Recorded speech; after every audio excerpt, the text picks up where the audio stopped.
Phineas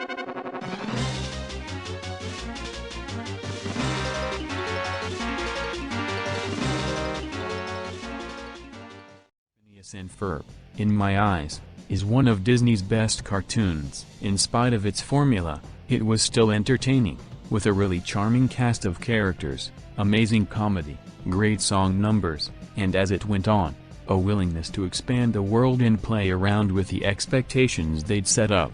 It also revolutionized Disney TV animation, motivating the studio, and Disney Channel and Disney XD, to pick up more creator-driven projects, turning the studio into a powerhouse for a while. While the show technically ended in 2015 after 4 seasons, Disney wasn't willing to let it go. A year later, Milo Murphy's Law premiered, sharing a lot of the same crew, but unfortunately it was never able to gain the same audience. 4 years later, Disney started using the Phineas and Ferb characters for their online content, and also released a movie on Disney Plus called Candace Against the Universe, which was rather disappointing. The animation was wildly inconsistent, the humor felt off, and the plot felt like nothing we hadn't seen before. And 2 years after that, we got Hamster and Gretel, created solely by Dan Povenmire with a mix of Phineas and Milo crew members and newcomers. While it definitely got better after the rough early episodes, and it did more to establish its own identity compared to Milo, it was just boring. And here we are, after 2 more years of waiting, Phineas and Ferb has made its grand return, with Povenmire, co-creator Jeff Swampy Marsh, and a lot of the original cast and crew back. I've seen very mixed reactions towards the batch of episodes that dropped recently, so I'm gonna give my thoughts on it. To get things started, I found this new season to be decent. It's better than Hamster and Gretel and Candace Against the Universe, but compared to the previous seasons, it's the worst one. Going more in depth, my problems mainly have to do with the writing. The characters are for the most part who they were, and there's no major shakeups that ruin them, but it feels like they've taken certain traits and amplified them too much. By the end of the original run, Buford was mainly defined by being the weirdest member of the main group, and this new season keeps that up, but it gets to the point of making him annoying, not helped by his new running gag, which is wanting Phineas and Ferb to build a bread bowl hot tub. It gets very stale as the episodes go on, because it wasn't even funny to begin with. Doofenshmirtz was similarly reduced to being an annoying joke machine, once an equally funny and tragic villain who was more of a minor inconvenience if anything. He's been reduced to jokes and drawn-out monologues. I'm not bothered by him being evil again. It makes perfect sense, according to writer Joshua Pruitt in a 2020 interview he did with The Second Dimension.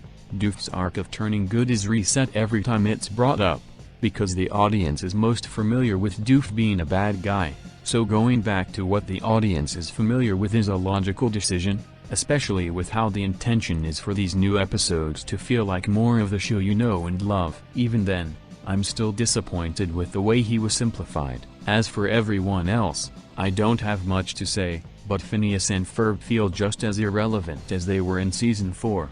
Which gave extra focus to Candace and Doof and more often than not used the boys' inventions as a way to get the episode's song out of the way. Now, they're used to either get the song over with, or to go through a few jokes that are very hit or miss. I get that they're meant to be the setting, while Candace and Doof are the leads, but it's still something that bothers me. Besides that, everyone else is characterized well, but the parents feel weirdly absent, which is especially confusing with how Linda talks about wanting to spend more time with her family in episode 1. Jeremy similarly feels like he's just not part of the show anymore, outside of 1 or 2 scenes. The plots are more of the same, but there are some episodes that I genuinely thought were really good. Deconstructing Doof, which brings up how Candace and Doof's experiences are connected, was a really good episode all around, and Agent T13, which brings back the plot point of Stacy knowing about Agent P, was able to build on that idea in a great way. But besides that,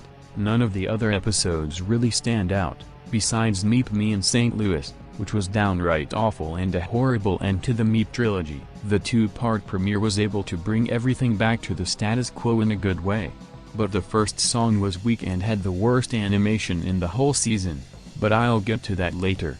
To finish talking about the writing, What I really don't like is the humor. Starting with this season, the show is script-driven, instead of board-driven, and while the storyboard artists still have the freedom to add jokes, and some of the writers previously storyboarded for the show, the humor just feels off, because the writers are trying to emulate the spontaneous humor you get in a board-driven show, but it's just not working. There's too many jokes that are just dragged out, which was an issue I also had with Milo Murphy's Law and Candace Against the Universe. The meta-humor also feels lazier, especially in Meet Me in St. Louis, which has a really forced gimmick of counting down every scene from the trailer placed at the end of Meepless in Seattle. That episode in general is really bad, outside of the stabby barf pain song. Now it's time to talk about the other aspects. The songs are pretty good, with my favorites being No One Understands Me from Deconstructing Doof and All Downhill from Here from Dry Another Day. The voice actors all reprise their original roles very well,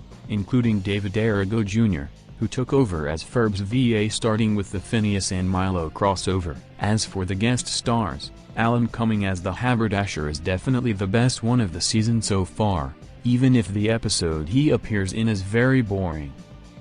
And now it's time to talk about the elephant in the room, the animation. I've also seen a lot of mixed opinions regarding the animation, but one thing's for sure, it's at least better than Hamster and Gretel.